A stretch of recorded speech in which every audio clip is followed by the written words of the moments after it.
all that. People used to ask me, I remember the questions like, why are you worshipping somebody sitting on a big seat? You know, my answer would be quite simple. If you welcome somebody you very much respect to your home, you will have him sitting somewhere in a corner, neglected on the floor? Obviously not. You will offer him some seat. So we offer him the seat. So he has some place to sit. And because we like him very much, it's a quite high seat. Not high enough even for as much as we like him. I remember one boy asking me on Sunday like this, why are you offering these flowers in a vases, but sometimes we also have flowers are hanging around the neck, as they do in India. That's called garland. Garland of flowers. Why are you doing this? And I asked him simple back, do you have a girlfriend? And he was like, yeah. Do you like her? Yeah. So you give her sometimes the flowers? It's called Valentine. Yeah. So, we give him flowers because we like him. You know, oh, now I understand. Okay. It's as simple as that.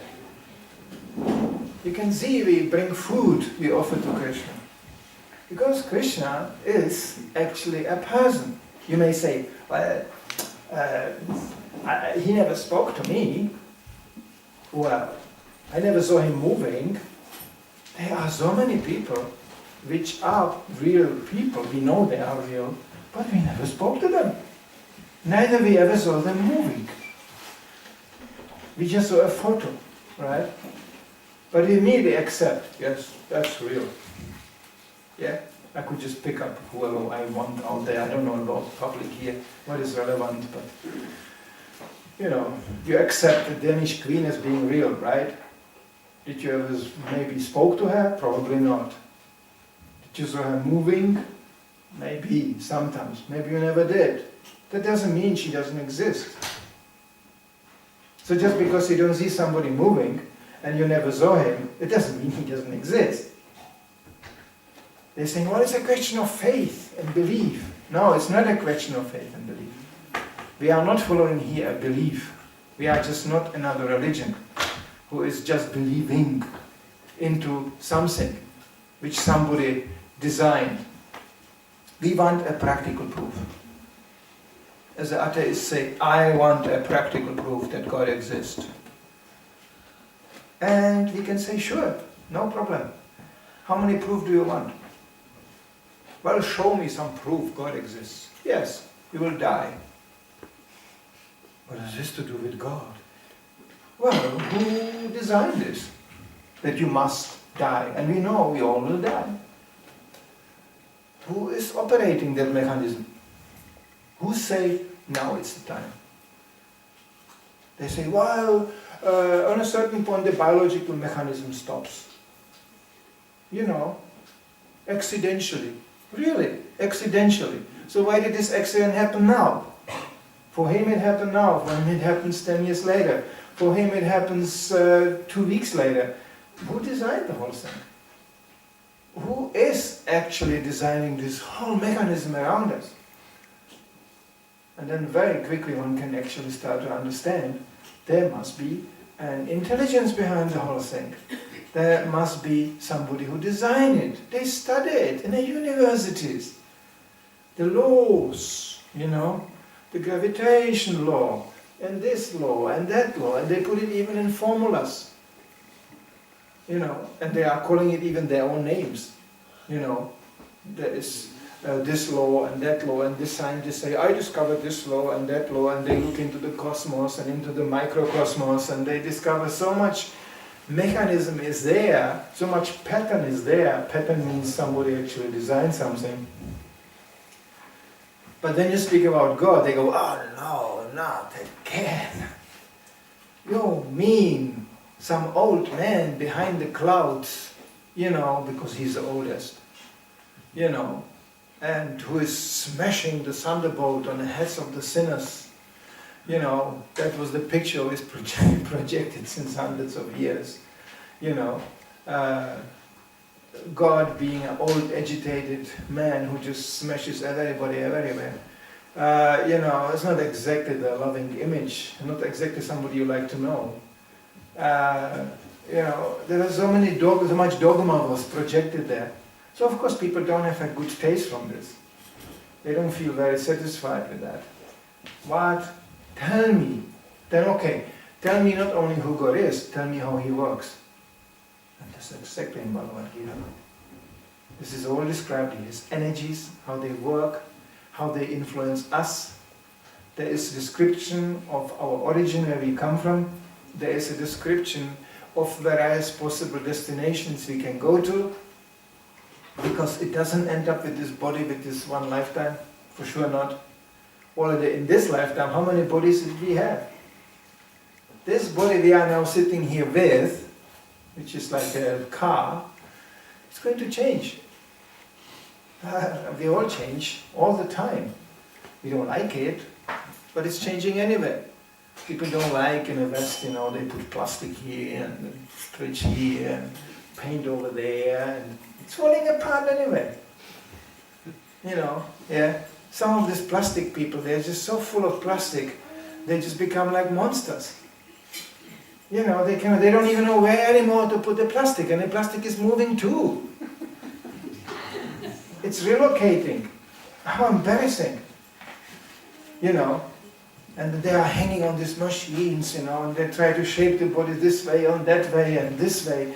And there's so much anxiety about the shape of the body, and about the color of the body, and about the place where it was born, and about the nationality and designation, when they pull the passports and the ID cards and everything, and then the name and the dynasty I come from, and the origin I come from.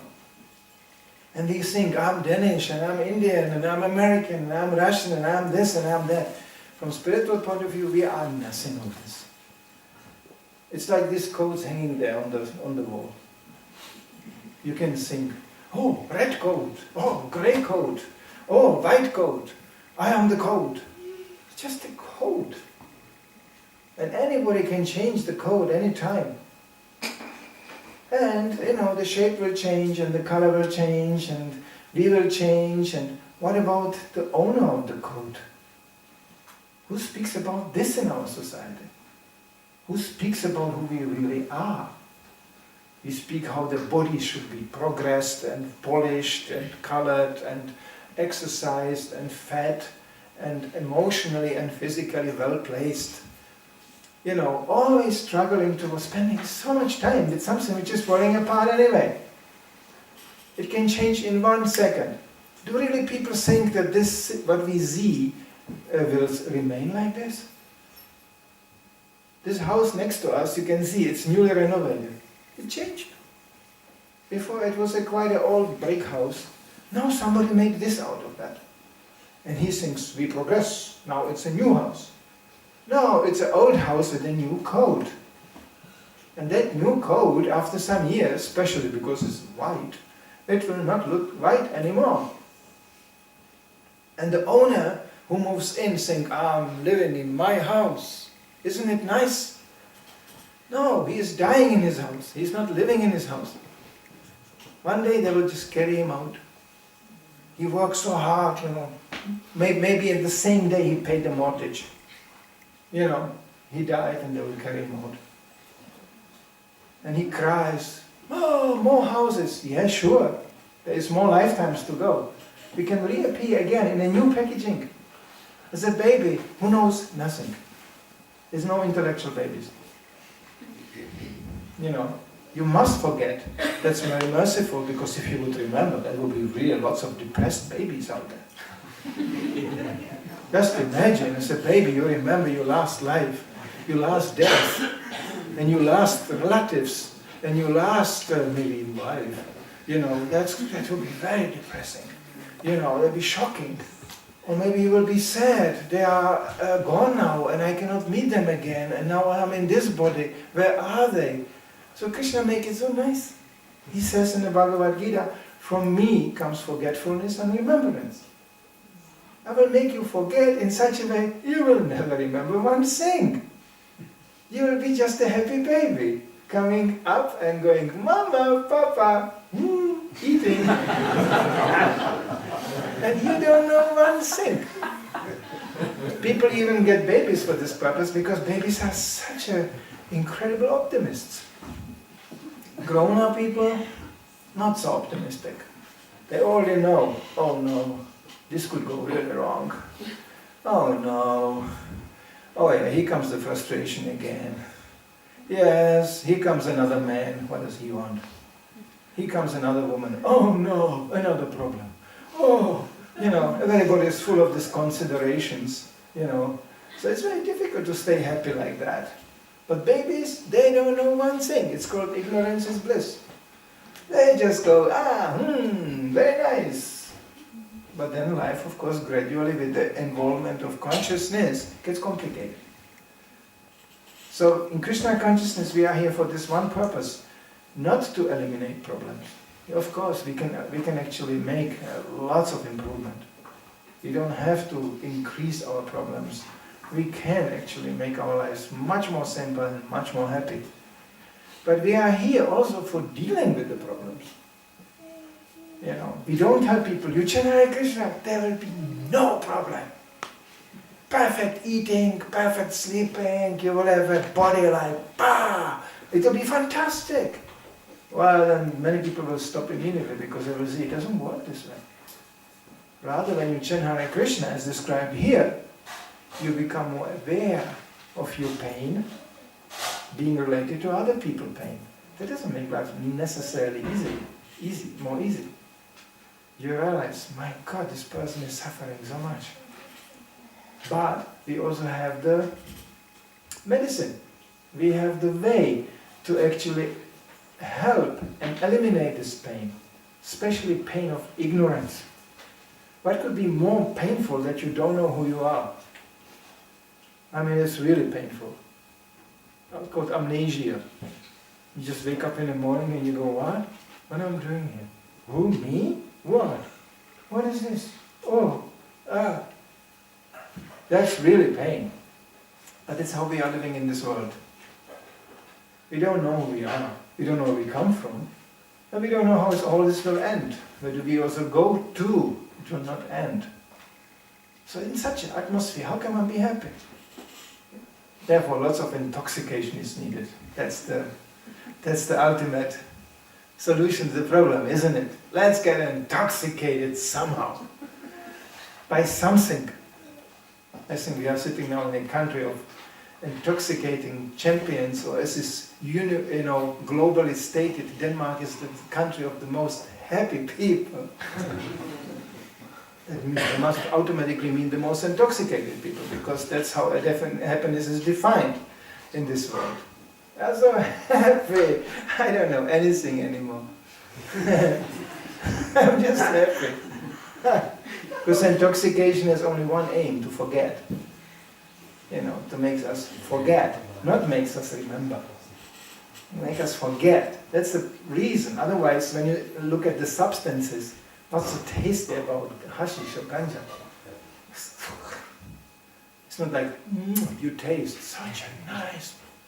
No, you experience the effect of forgetfulness. That's where the illusory pleasure comes from. The same thing about alcohol. What's so pleasant about alcohol? You can see they even drink this alcohol, they go, then they go, it's so disgusting, they just shake.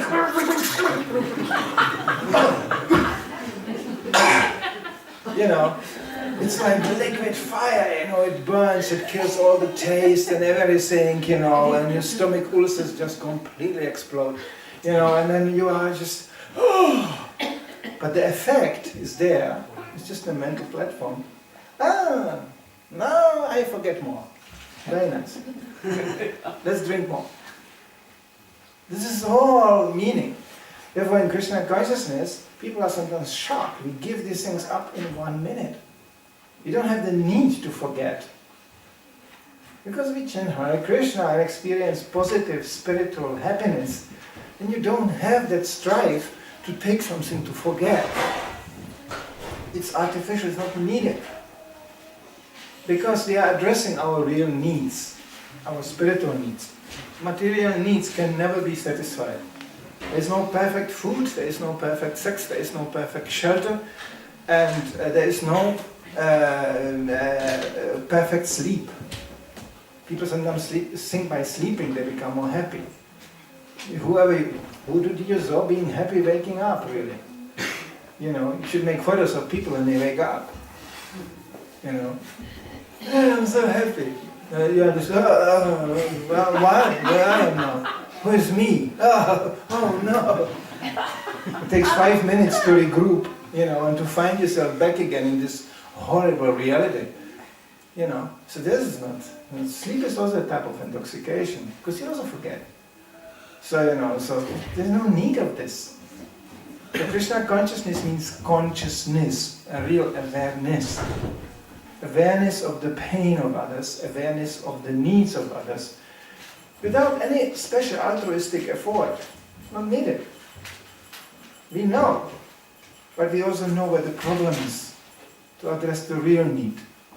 And to be like the little child, connected to the Father again, connected to the being sheltered again. I remember the first time I met devotees, I walked in the door in the temple. I thought they are not for real. I was a very serious, cynical existentialist who, you know, practically on the verge of suicide. I didn't like suicide, so I thought this was very cowardly. But I considered myself practically dead.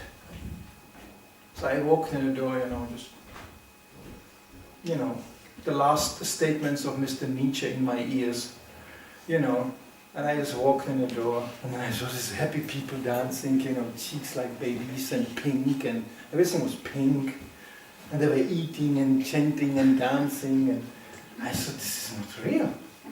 These people must be some kind of intoxicated, I don't know, they're just naive. They look like babies to me. So I told them, it's very nice here, I like it, it's very nice. But, you know, you are not really serious, you know, because we are all going to die. And they were going, yeah, that's a good idea you had there. That's realistic. And they were even more happy.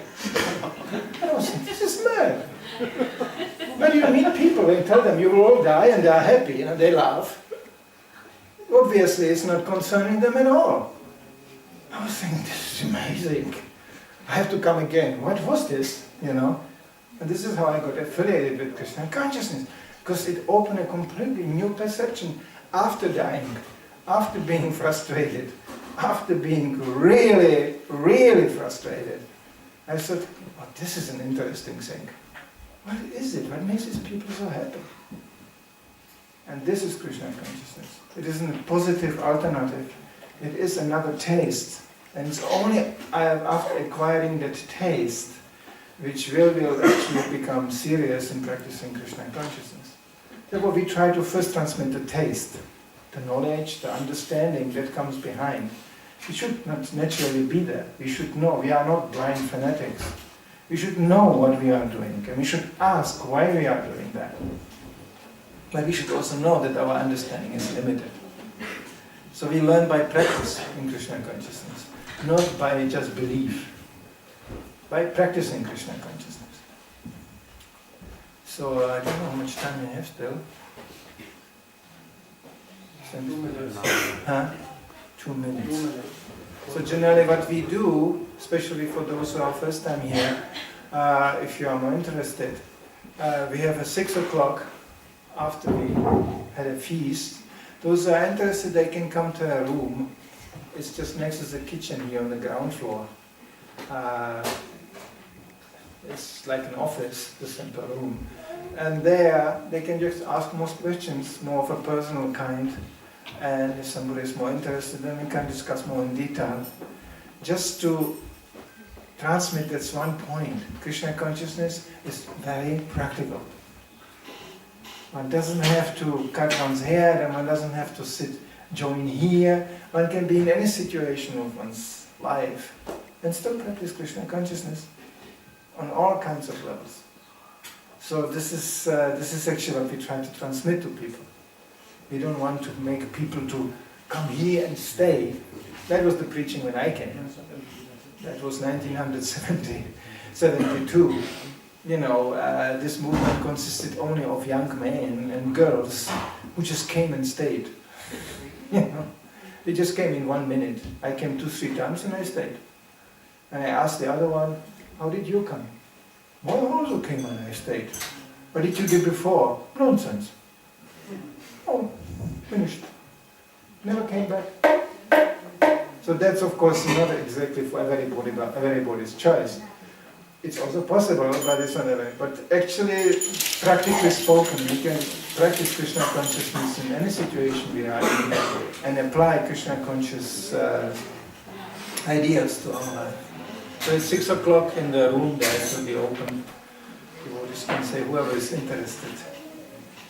Srila Prabhupada ki jai.